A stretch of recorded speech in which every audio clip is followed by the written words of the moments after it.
Wusstet ihr, dass Koreanerinnen, wenn sie ein Kind bekommen, gar nicht nach Hause fahren nach dem Krankenhaus? Hallo Leute, willkommen auf meinem Kanal, wo es um das Leben in Südkorea geht. Ich habe vor kurzem meine Tochter geboren hier in Korea und wir sind gerade im Chollewon. Und falls ihr nicht wisst, was Chollewons sind, dann bleibt dran, denn genau darum geht es in diesem Video. Auf geht's!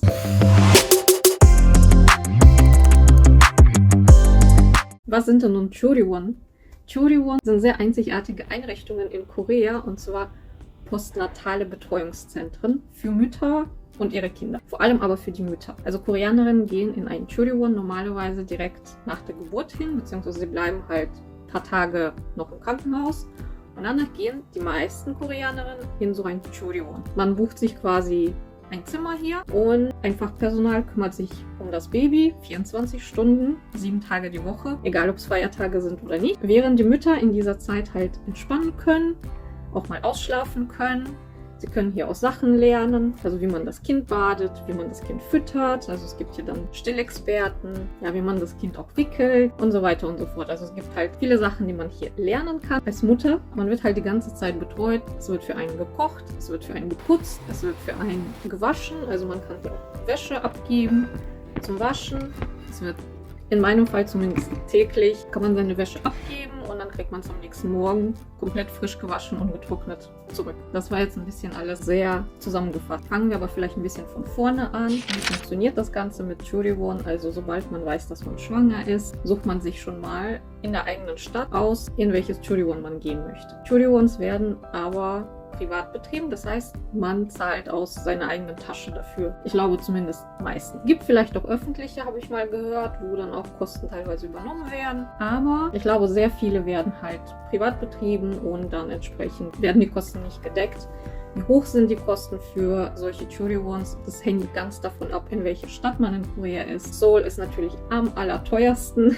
Also ein ganz normales Zimmer in Seoul kostet, ich glaube, die letzten Kosten waren so bei knapp über 3.000 Euro für 2 Wochen. Wenn man in andere Städte fährt, beziehungsweise in anderen Städten wohnt, sind die Kosten günstiger.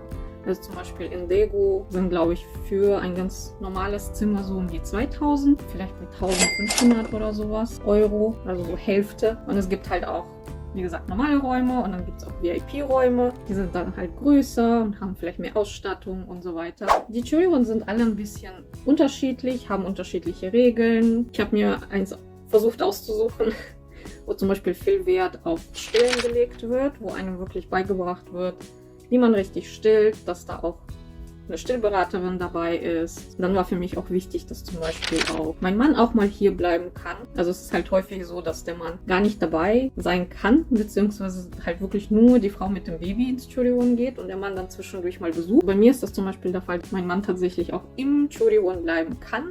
Also er kann hier auch übernachten, er kann hier so lange bleiben, wie er möchte. Es gibt eine einzige Beschränkung für ihn. Er darf zum Beispiel nicht ins Stillzimmer rein, wo die Babys gefüttert werden, was ich aber vollkommen in Ordnung finde.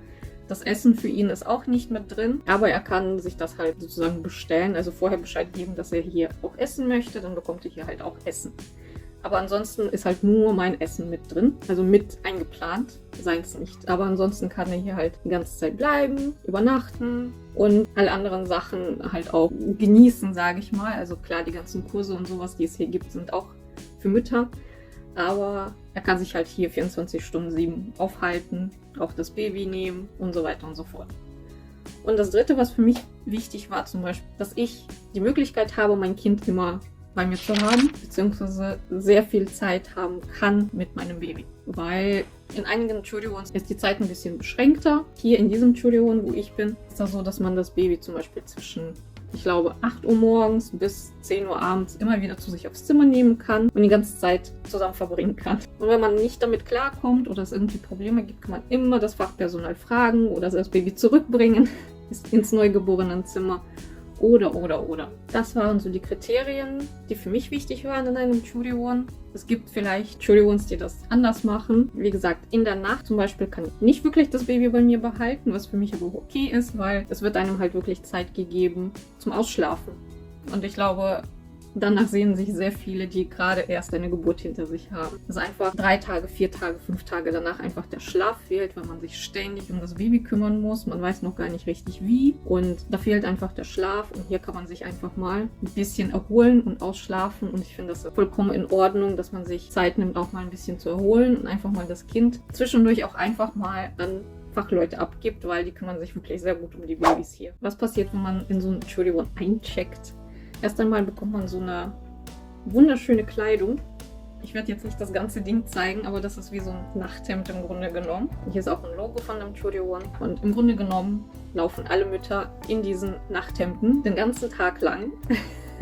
Kriegen das dann auch jeden Tag so ein sauberes Nachthemdchen. Viele ziehen dann auch mal eine Hose drunter an oder sowas. Ein Jäckchen drüber, wenn es einem zu kalt ist und so weiter und so fort. Aber im Grunde genommen laufen wir alle wie in so einer Uniform hier rum. Hier guckt auch keiner irgendwie, wie man gerade aussieht. Also alle sind wirklich gerade am Heilen, um sich wieder irgendwie versuchen, wieder zu Kräften zu kommen. Das heißt, hier läuft niemand geschminkt herum. Hier macht sich keiner hübsch. Alle haben irgendwie so ein bisschen messy Haare und so weiter und so fort. Und jedem ist das total egal, weil wir haben gerade eine Geburt alle hinter uns. Wir sind alle müde, wir sind alle ein bisschen kaputt. Mehr oder weniger, manche mehr, manche weniger. Und wir sind alle hier, um irgendwie zu lernen, wie man mit einem Baby umgeht. Oder überhaupt, wie man mit einem Baby lebt. Und das weiß jeder und keinen kümmert es, weil jeder sieht gleich aus.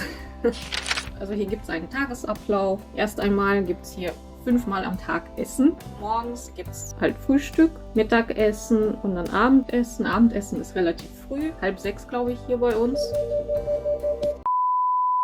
Ich musste kurz das Video abbrechen, um das Baby füttern zu gehen. Also zurück zum Thema. Es gibt hier 5-mal am Tag Essen. Morgen, mittags und abends. Das Abendessen ist relativ früh, 5:30. Es gibt auch so ein Abend-Nachts-Essen nochmal um 8 Uhr. Und es gibt auch nochmal ein Snack zwischendurch um 3 Uhr. 3-mal am Tag richtiges Essen und 2-mal quasi wie so Snacks. Beziehungsweise zusätzlich nochmal eine Mini-Mahlzeit. Zusätzlich zu den Mahlzeiten ist das so, dass es verschiedene Kurse oder sowas in der Art oder Aktivitäten. Es gibt hier verschiedene Aktivitäten.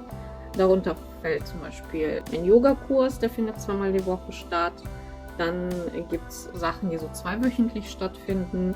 Zum Beispiel Babymassage oder zum Beispiel ein Mobile basteln fürs Baby. Was hatten wir noch? Ich glaube, so einen Abdruck von der Nabelschnur machen. Also so teilweise unterhaltsame Sachen, von denen man später was hat. Teilweise halt auch, ja, halt brauchbare Sachen. Wie gesagt, wie zum Beispiel ein Yogakurs. Ich bin da jetzt einmal hingegangen, das zweite Mal habe ich es nicht geschafft.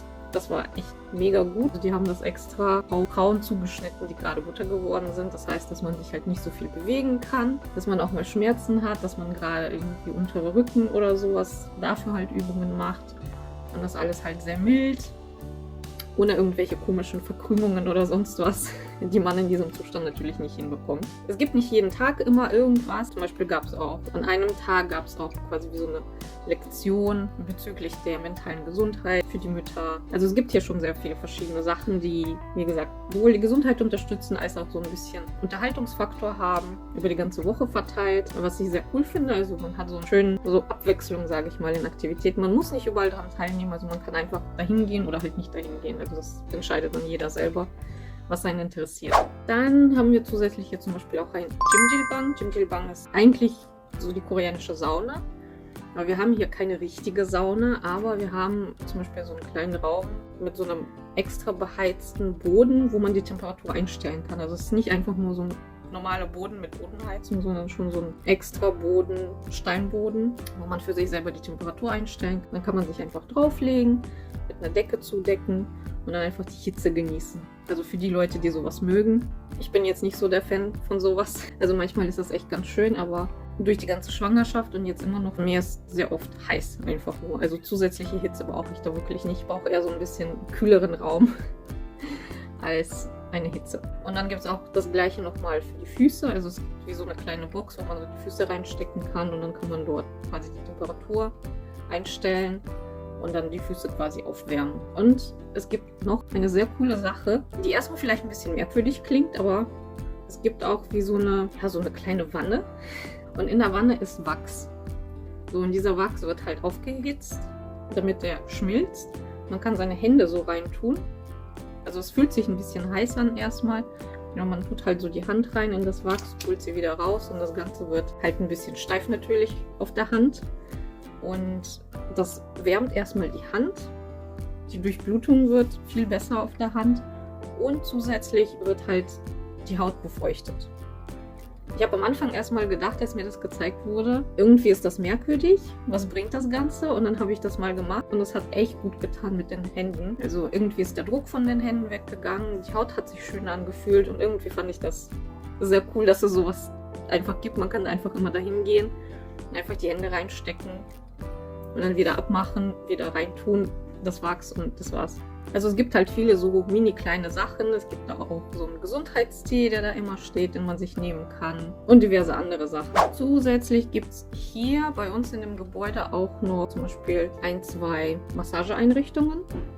Und im Preis vom Churiwon ist eine Massage mit enthalten. Das heißt zum Beispiel, als ich eingecheckt habe, wurde direkt am ersten und zweiten Tag bei mir irgendwie Nachrichten geschrieben oder ich wurde direkt angerufen und die wollten direkt einen Termin mit mir machen, wann ich denn so eine Massage haben möchte. Eine Massage war zum Beispiel so eine Ganzkörpermassage, 80 Minuten lang.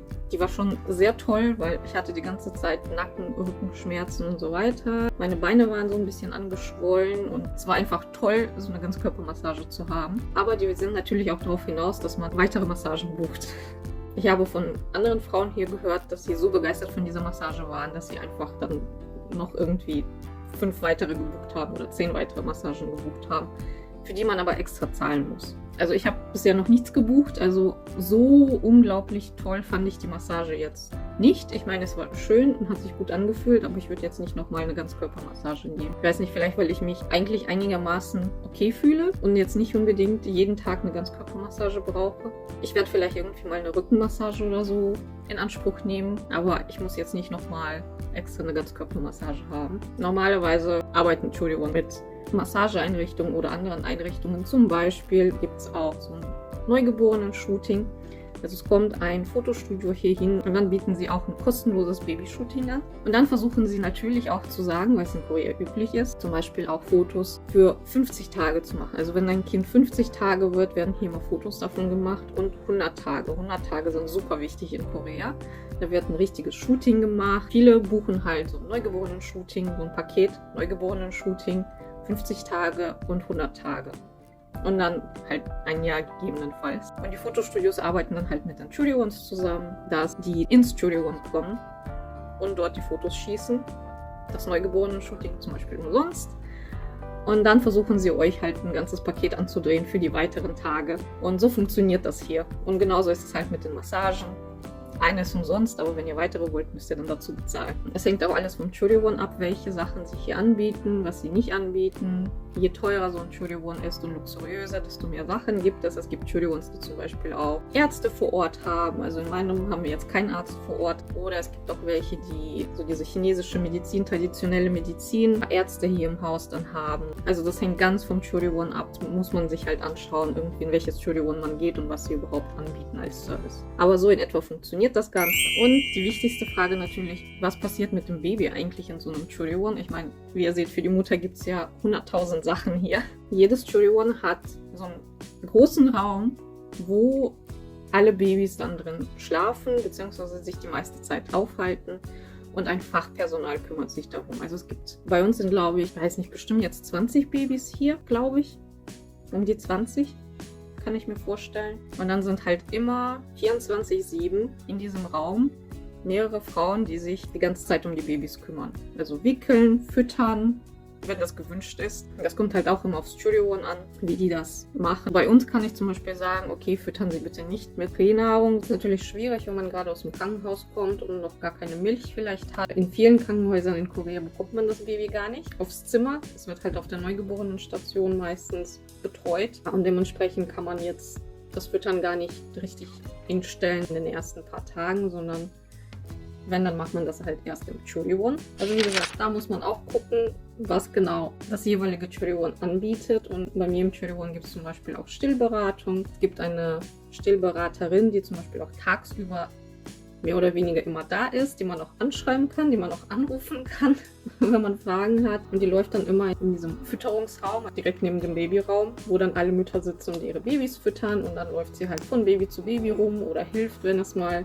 Hilfe braucht, vielleicht das Baby gerade nicht so richtig halten kann oder nicht so richtig andocken kann. Man kann auch eine Brustmassage bekommen von ihr zum Beispiel. Es gibt halt viele, viele Sachen, die einen halt dabei unterstützen, in meinem Fall zumindest. Ich weiß nicht, ob das in allen Entschuldigungen so ist. Auf dieser Station, die wir hier haben, erst einmal sind alle Babys immer sichtbar. Das heißt, da ist so eine Glaswand und man kann vielleicht nicht immer sein Baby da sehen, weil es vielleicht auf der anderen Seite des Raumes irgendwo liegt. Aber generell kann man da halt immer hinkommen und man sieht auch immer, was die Frauen da machen. Ist vielleicht für die ein bisschen doof, weil man sich beobachtet fühlt beim Arbeiten. Aber so als Eltern kann man da immer wieder einfach hingehen und einfach sich die Babys angucken, sein eigenes Baby angucken. Sich angucken, was die Frauen da machen, wie sie das Baby halten, wie sie das wickeln, wie sie das füttern, beruhigen und was auch immer. Also man sieht halt sehr transparent, was da passiert. Zusätzlich wird da auch eine Liste geführt, wie viel das Baby gegessen hat, wann das Baby gegessen hat. Bei uns wird auf jeden Fall auch unterschieden irgendwie Muttermilch und Pränahrung, zum Beispiel, wenn man beides hat. Und dann führen sie auch eine Liste, wie oft das Baby halt eine nasse Windel hatte, wie oft es sein großes Geschäft am Tag verrichtet hat, ob es sonst irgendwelche Auffälligkeiten gab, ob es irgendwelche Probleme gab, zum Beispiel dass das Baby irgendwie zu trockene Haut hat und. Also nach einer Woche, nee, noch nicht mal eine Woche, nach ein paar Tagen, 5 Tage jetzt, glaube ich, also eine Beratung bekommen und wir sind wirklich durch diese ganze Liste durchgegangen, wie viel das ist, das Baby. Dass sie auch nachverfolgen, wie viel Milch die Mutter abgepumpt hat, weil das wird dann auch zugefüttert und dann guckt man halt, wie viel Muttermilch das Baby bekommen hat, wie viel Pränahrung das zum Beispiel zusätzlich bekommen hat. Und dann wird man halt quasi beraten irgendwie, wie kann man das verbessern, in welche Richtung will man überhaupt gehen, möchte man überhaupt stillen, möchte man nicht stillen. Je nachdem, was man halt selber möchte. In meinem Fall, also in meinem Entschuldigung, wird man halt dementsprechend beraten und die verfolgen halt auch irgendwie, wie viel Gewicht das Baby zulegt. All diese zusätzlichen Sachen werden dort festgehalten und dann bekommt man dementsprechend eine Beratung, wie man die Situation sowohl für sich selber als Mutter als auch für das Baby weiter verbessern kann. Ich weiß jetzt bei einigen die Frage aufkommt, warum jetzt zugefüttert wird oder sowas, wenn man jetzt unbedingt stillen möchte. Hier ist es zum Beispiel die Regel, dass man in der Nacht das Baby nicht mit aufs Zimmer bekommt. Von 8 Uhr morgens bis 10 Uhr abends kann ich das Baby bei mir auf dem Zimmer haben, mich darum kümmern, stillen, was auch immer. Und wenn ich Probleme habe, kann ich einfach auf der Babystation anrufen und sagen, ich habe ein Problem, können Sie mir helfen? Auch wenn es einfach nur eine Windel wechseln ist. Oder das Baby will nicht stillen vernünftig, dass man da vielleicht mal Pränahrung bekommt irgendwie im Fläschchen, wenn man total verzweifelt ist oder sowas. In der Nacht kann ich das Baby aber nicht in meinem Zimmer haben, weil sie schon Wert darauf legen, dass die Mutter auch mal ihren Schlaf bekommt und nicht irgendwie einmal die Stunde oder zweimal die Stunde aufwacht. Schließlich ist die Einrichtung in erster Linie eigentlich dafür da, dass sich die Mutter erholt. Das ist halt so der wichtigste Punkt eigentlich von einer Entschuldigung, dass die Mutter sich erholt und heilt und alle anderen Sachen sind halt zusätzlich. In der Nacht bitten sie aber einen zum Beispiel, wenn man unbedingt stillen möchte, dass man abpumpt dann alle 3 Stunden. Also man wacht halt trotzdem mitten in der Nacht dann auf, vielleicht ein paar Mal, um abzupumpen. Aber man kann halt sich trotzdem direkt hinlegen und weiter schlafen, mehr oder weniger. Also man bekommt halt trotzdem seine, ich weiß nicht, 6, 7, 8 Stunden Schlaf, auch wenn es unterbrochener Schlaf ist. Aber es ist jetzt nie so, dass man sich die ganze Zeit um das Baby kümmern muss, kann, hat halt die Freiheit wenigstens halbwegs auszuschlafen noch in dieser Zeit. Was auch ganz schön ist, weil ich glaube, die schlaflosen Nächte kommen dann halt danach zu Hause sowieso. Hier zeige ich euch jetzt mein Entschuldigungszimmer. Direkt am Eingang hatten wir ein Badezimmer mit einer Toilette und einer typisch koreanischen Dusche ohne Duschkabine. Dann gab es hier noch so ein Sitzbad, das man an diese fancy Toilette anschließen konnte, damit man so ein Blubber-Sitzbad haben konnte. Und dann gegenüber im Zimmer, ich weiß nicht warum nicht im Badezimmer, aber direkt im Zimmer hatten wir dann das Waschbecken, was jetzt ein bisschen chaotisch aussieht. Da konnte man so ein Handtuch hinhängen. Und direkt daneben hatten wir so einen kleinen Kühlschrank und darüber ein Wasserfilter mit kaltem Wasser und dann waren noch ein paar Sachen von uns direkt daneben. Dann war hier so ein kleines Schminktischchen. Ignoriert das Chaos. Dann hatten wir das Babybettchen hier. Also wenn meine Tochter halt bei uns auf dem Zimmer war, lag sie in diesem Bettchen normalerweise. Dann hatten wir einen Fernseher, einen Tisch, einen Stuhl und dann ein Bett und eine wundervolle Aussicht auf die U-Bahn-Gleise. Daegu fährt eine U-Bahn über der Straße und ich konnte schön drauf gucken, wenn ich wollte. Habe ich gar nicht so oft gemacht. Dann gab es hier auf der einen Seite das Telefon. Also über dieses Telefon wurde ich halt immer angerufen, wenn das Baby gestillt werden musste, wenn sie nicht bei mir im Raum war. Dann gab es auf der anderen Seite die Milchpumpe. Und dann hatten wir hier noch so eine Couch-Ecke. Es gab auf jedem Zimmer auch so einen Sitzdonut und ein Stillkissen. Und dann gab es noch so einen Couchtisch, das wir beiseite geschoben haben. Draußen hatte ich den Luxus. Direkt vor der Tür hatte ich nochmal so einen Wasserfilter mit kaltem und heißem Wasser und dann saubere sterilisierte Fläschchen, um die Milch abzupumpen und einen Kühlschrank, um das direkt reinzustellen. Dann hatte ich neben dem Zimmer direkt so ein kleines Regal, wo es dann halt nachmittags Snacks gab und morgens gab es neue Kleidung und Handtücher und auch Windeln fürs Baby und natürlich auch die Schublade dann für die Schmutzwäsche. Jetzt ist schon ein bisschen Zeit vergangen nach dem Churiwon-Aufenthalt bei mir und möchte jetzt nochmal rückblickend ein Fazit ziehen, ob es sich wirklich lohnt, in ein Churiwon zu gehen oder nicht. Erst einmal möchte ich sagen, von dem Aspekt her, dass man sich überhaupt nicht um den Haushalt kümmern muss, fand ich das total klasse. Ich musste mir keine Gedanken darum machen, dass ich irgendwas putzen muss, dass ich irgendwas sauber machen muss, dass ich Wäsche waschen muss, sondern das wird quasi alles für mich gemacht. Auch das Essen, dass ich mir keine Gedanken ums Essen machen muss. Ich muss aber auch sagen, da sind Punkte, wenn man eine andere Unterstützung bekommt, dass diese Punkte auch genauso gut zu Hause wegfallen können. Zum Beispiel, ob jetzt, ich weiß nicht, die eigene Mutter kommt, die Schwiegermutter kommt oder vielleicht eine Freundin oder ja, in Korea gibt es auch sowas wie Domi. Das sind Helferinnen, die man quasi buchen kann und die kommen dann zu einem nach Hause, ich weiß nicht, zum Beispiel jeden Tag für ein paar Stunden oder sowas. Im Vergleich zu einer Hebamme. Sie kommen nicht, um euch zu untersuchen oder sowas, sondern sie kommen, um euch mit dem Baby zu helfen und mit dem Haushalt zu helfen. Das heißt, sie können für euch auch zum Beispiel kochen und putzen und solche Sachen machen. Das wird auch teilweise von der Regierung mitfinanziert. Das heißt, man bezahlt nicht die kompletten Kosten dafür, sondern halt nur einen Anteil, was aber trotzdem nicht sehr günstig ist. Ich weiß jetzt aber gerade gar nicht, ob das günstiger wäre als ein Aufenthalt. Ich glaube, es war schon etwas günstiger. Dann vom Aspekt des Babys her, es war super, eine Hilfe zu haben und wenn man sich so ein bisschen lost, wenn man sich so ein bisschen verloren noch fühlt, wenn man ein Baby hat, weil es ist ja die eine Sache, so in der Theorie alles zu können, aber man eine neue, frisch gebackene Mutter ist und sonst vielleicht jetzt nicht unbedingt die Unterstützung von jemandem hat, ist das super, so ein Fachpersonal da zu haben. In Bezug auf Entspannung, was ja eigentlich so der Hauptgrund ist, in so einen Churiwon zu gehen, muss ich sagen, im Endeffekt habe ich mich nicht wirklich komplett entspannt gefühlt, weil es war halt trotzdem nicht mein Zuhause. Also zu Hause fühlt man sich ja immer ein bisschen entspannter.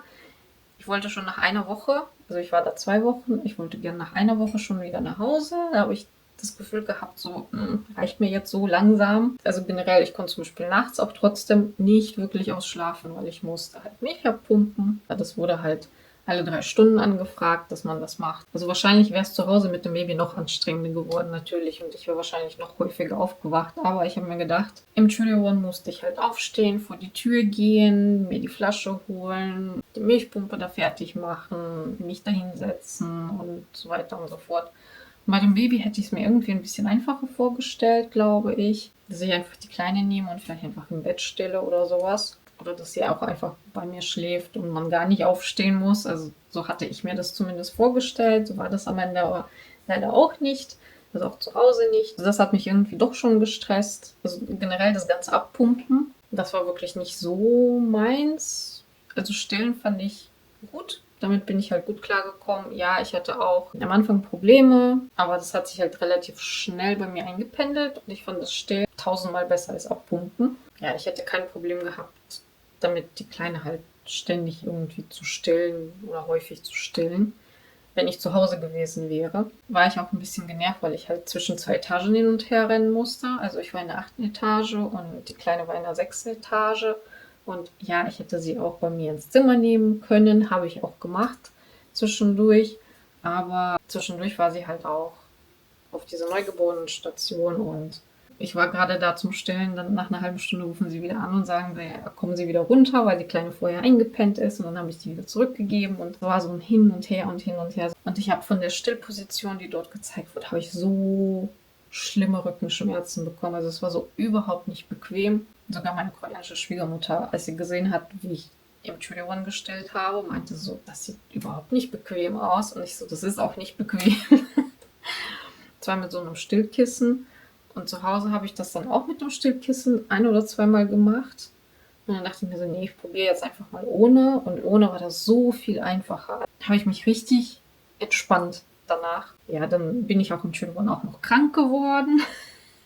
2 Tage bevor ich eigentlich hätte auschecken müssen, habe ich mir die Grippe eingefangen und dann wurde ich gebeten zu gehen. Also wir sind 2 Tage früher aus dem Churiwan raus. Ja, dann musste ich halt auch Medikamente nehmen und ja, also diese ganze körperliche Stress mit Hin- und Herrennen, Rückenschmerzen, Grippe, Medikamente. Also mein Fazit ist, ich glaube, wenn man zum ersten Mal Mutter wird, ist es gut, in ein Churiwan zu gehen, vielleicht mal für 1 Woche. Aber man sollte sich ein Churiwan ganz genau aussuchen, dass man halt das Baby häufig bei sich haben kann, dass man Stillexperten da hat, also Stillberatung da hat, wenn man natürlich Wert drauf legt. Aber wie gesagt, ich würde da jetzt nicht nochmal 2 Wochen bleiben und ich glaube, wenn ich ein zweites Kind hätte, würde ich wahrscheinlich generell nicht nochmal dahin gehen, sondern dann halt lieber jemanden bei mir zu Hause haben. Muss jetzt nicht so eine Domi sein, aber vielleicht einfach mal meine Schwiegermutter oder meine Mutter, dass sie dann kommen. War jetzt in diesem Fall auch so, also nach dem Churiwan war auch meine Schwiegermutter da und dann war meine Mutter da auch. Ich hatte da schon viel Unterstützung. Generell denke ich nicht, dass ich wahrscheinlich noch ein zweites Mal ins Churiwan gehen würde. Zumindest nicht mehr so lange, also eher für einen kurzen Zeitraum. Ich hoffe, euch hat dieses Thema Churiwan gefallen. Falls es euch gefallen hat, würde ich mich über ein Like freuen. Und ansonsten, falls euch Alltag in Korea interessiert oder Reisen durch Korea, dann würde ich mich auch über ein Abo freuen. Ansonsten sehen wir uns hoffentlich beim nächsten Mal. Tschüss!